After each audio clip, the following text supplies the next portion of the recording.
Jeremy, honey, do you have any idea when you'll be returning home? Your father doesn't appear to be well. We've taken him to the hospital. Do you think you'll be able to make a visit?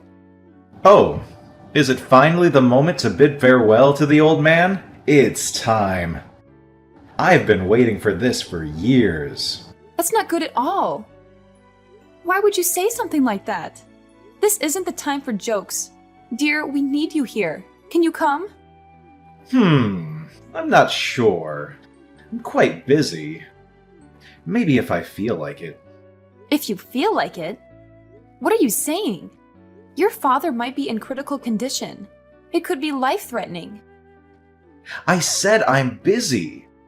You can be so persistent sometimes. Oh, by the way, if any other relatives come to visit, make sure to tell them that I'm late due to work. I can't have you telling stories and ruining my reputation. Make sure they still think I'm a great guy. All right, I will. But honey, I'm certain your dad would be delighted to see you. Your visit might be just what he needs to recover. We'll be waiting. Please come as soon as you can. Yeah, whatever. I thought taking care of the house was your responsibility. And now you're bothering me with all these things I really don't care about. You should really do better. Aren't you supposed to be my wife? All right, I'll try my best. But please promise me you'll come and visit when you have the time.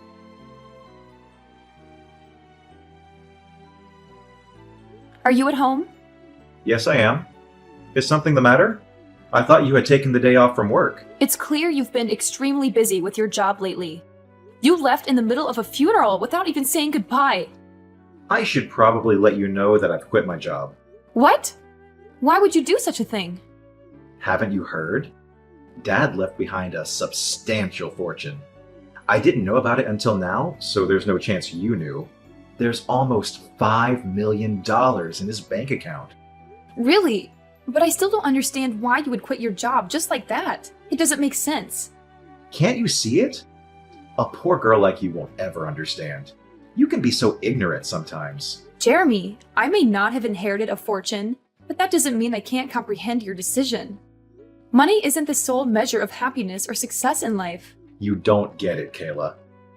This is a game changer. With this money, I can finally live the life I've always dreamed of. No more long hours at the office, no more stress, and no more compromises. I can travel the world, start my own business, and truly enjoy the fruits of my labor. And Kayla, use your brain for once. Who needs to work when they have $5 million?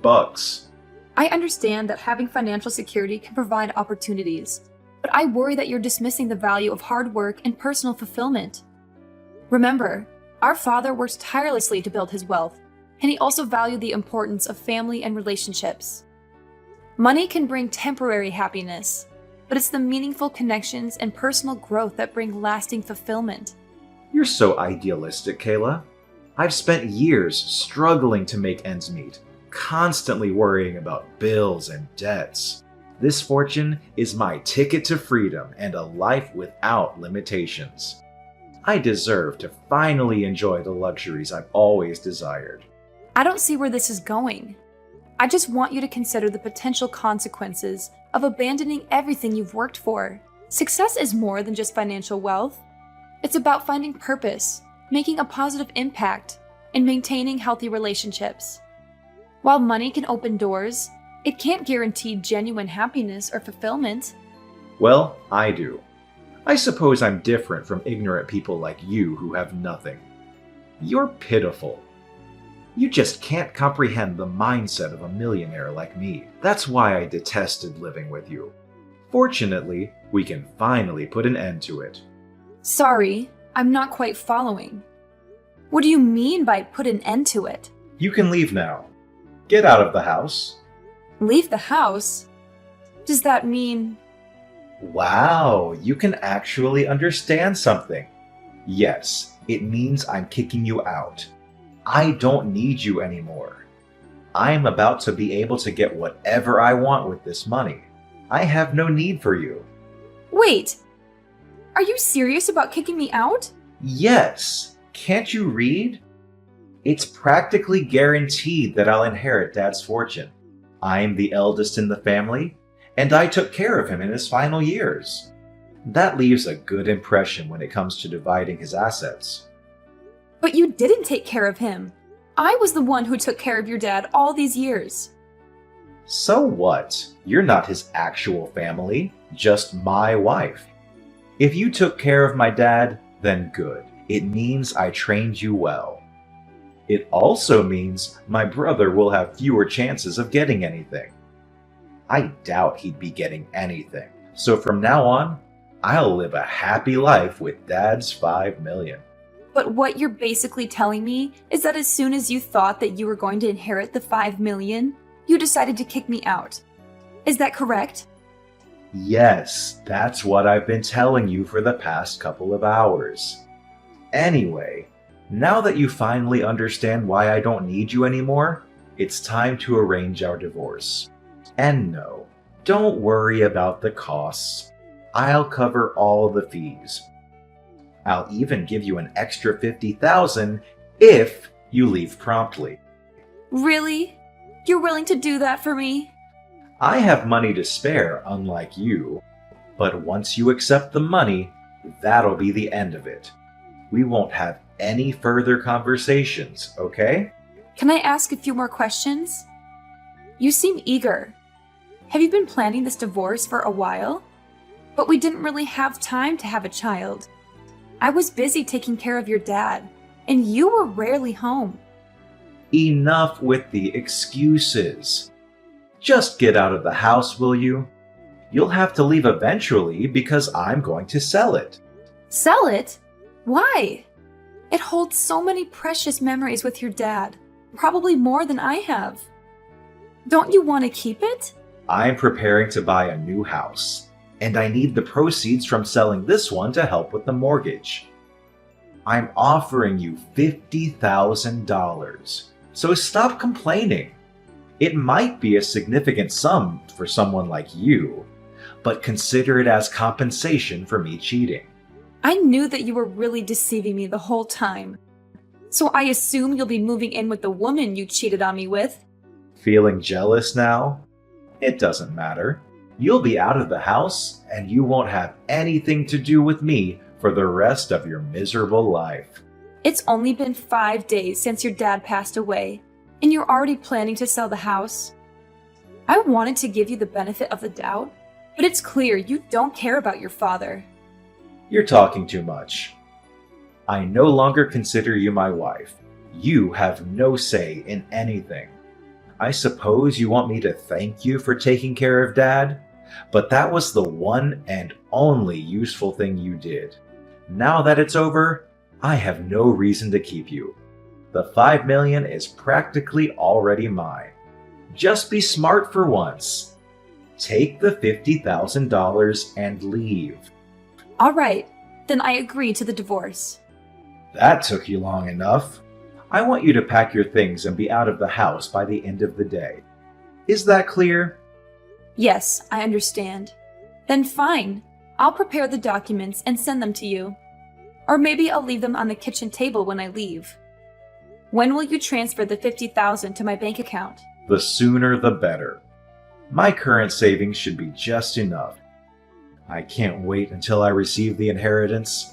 $50,000 is nothing compared to $5 million. Then please transfer the money today. I'll accept it as compensation for you cheating on me. Thank you for taking care of me, even though there really isn't much to thank you for.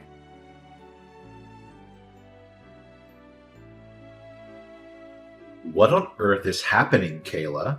What? I thought we agreed to not contact each other after the divorce. I still haven't received my inheritance. Have you heard anything from the attorneys? You better not hide anything from me. So that's the reason you reached out to me? I don't think you'll be getting anything, Jeremy. What does that mean exactly? I don't think you'll receive a single penny. I don't understand. Where is my $5 million? I've been waiting for it. Frankly, I can't fathom how you believed you were entitled to anything. I'm the eldest in the family now that Dad is gone. I should be the one inheriting his entire fortune. Dad left a will. Did you know? Obviously not. Otherwise, I wouldn't be asking you what's going on. After the funeral, a court-appointed executor paid his respects. Apparently, he was named by your dad before he passed, and he was responsible for carrying out his wishes. We scheduled a meeting to discuss the contents of the will. Don't fret, it's all been settled. Why was I kept in the dark about this? Well, you barely attended the funeral. You left early, remember? We assumed there wouldn't be much of an issue without you, so we didn't bother informing you. What the hell?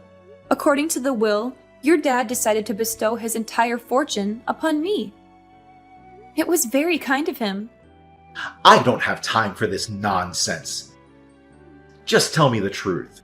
If you don't believe me, then why don't you ask your brother? He should be well informed since he was chosen to take over the family business. Are you joking? I suppose it doesn't concern you much since you never excelled at work in general, if I recall correctly. That's why your dad told you to work at a different company, right? Anyway, your brother inherited your dad's company, and I inherited his fortune.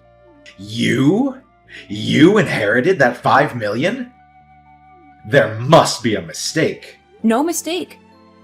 I was the sole caregiver for your dad during his retirement years. It wasn't easy, especially since you prevented me from hiring help. The least you could have done was lend a hand, but you never bothered. Your dad remained silent, but he harbored resentment towards you for never lifting a finger or showing any concern. Why didn't he say anything? Why should he have to? You're his son. By the way, he also knew about the fact that you cheated on me. I assume that's why he chose not to leave you anything.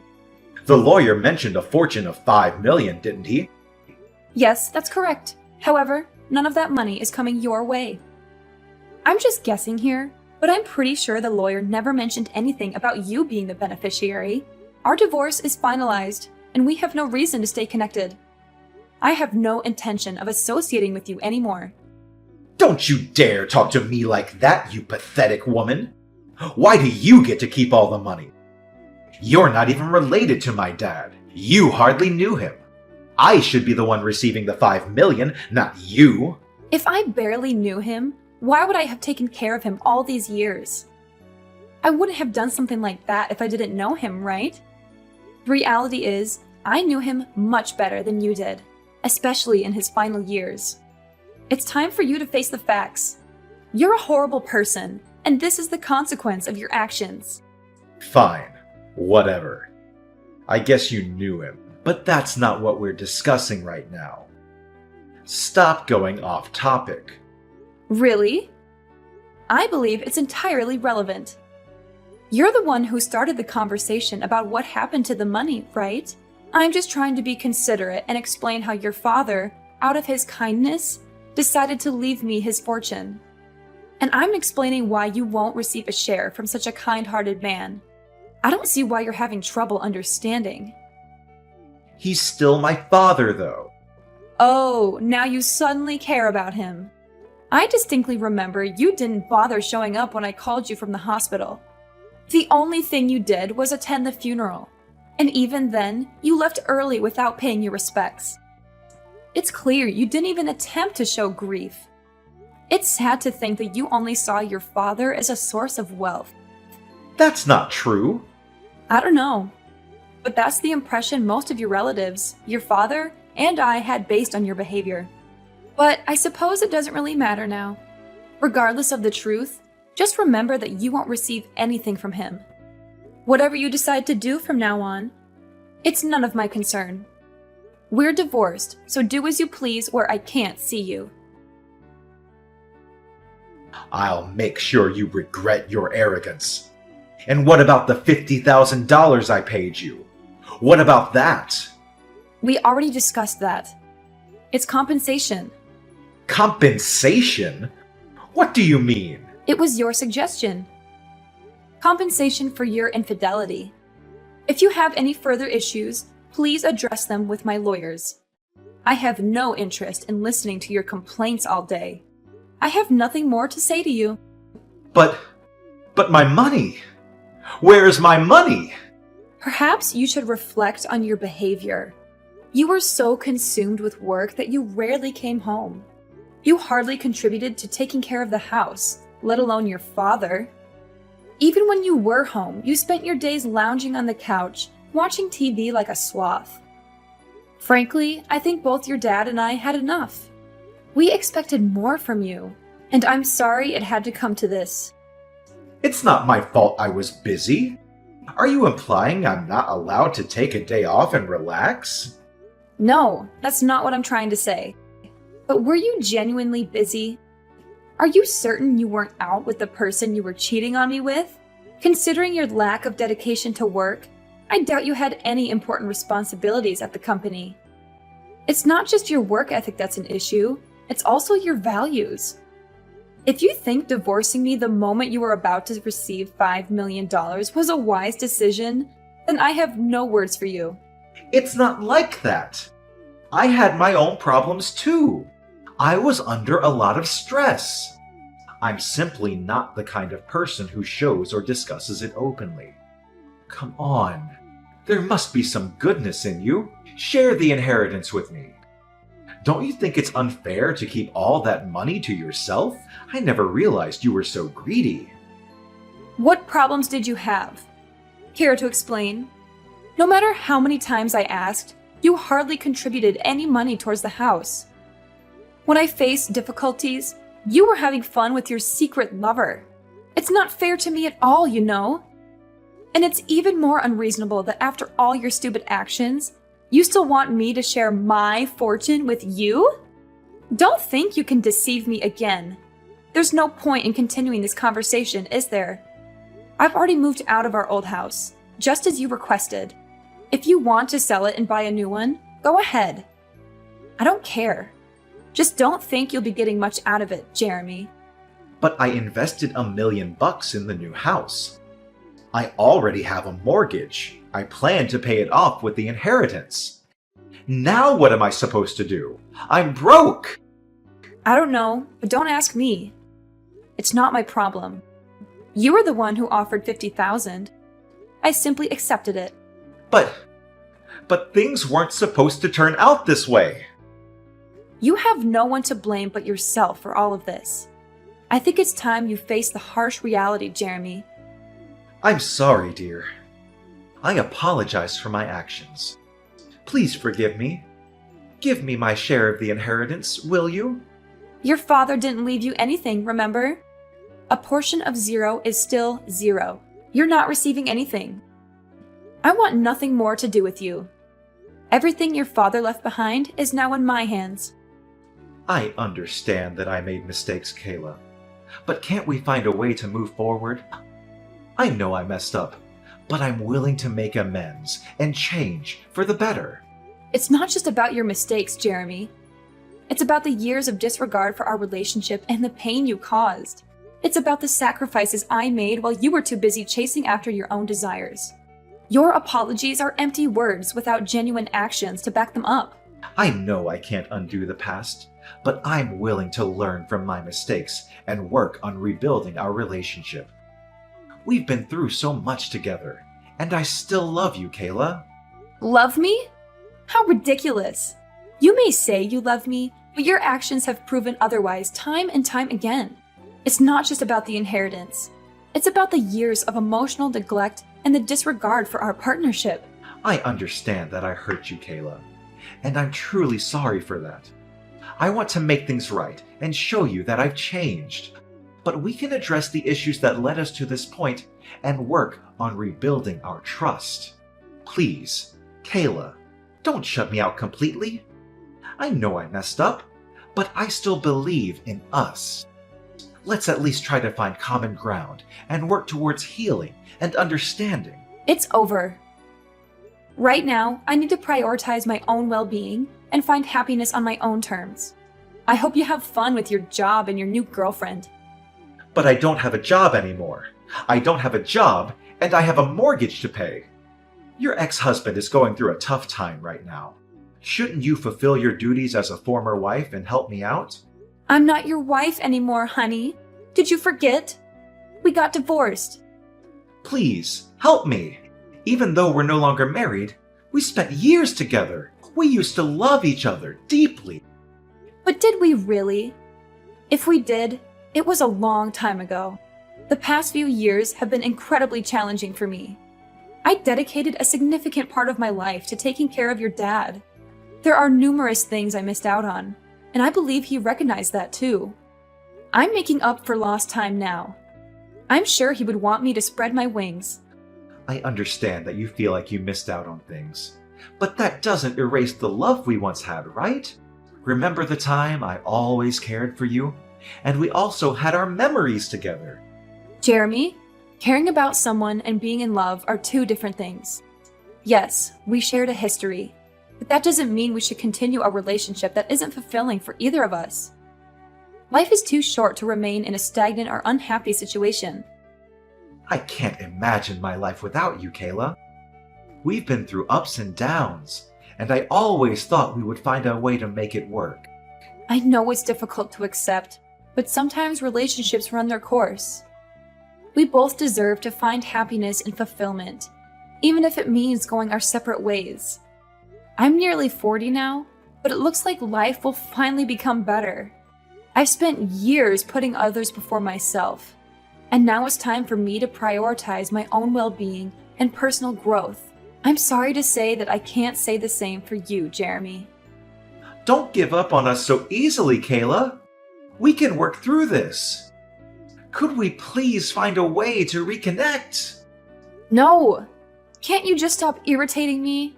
Listen here. It's important to acknowledge that people change and evolve. The person I am today is not the same person I was when we fell in love. I've grown, and my priorities have shifted. It's time for both of us to embrace new chapters in our lives and discover what truly makes us happy. Goodbye, Jeremy. I hope we can find peace and happiness separately.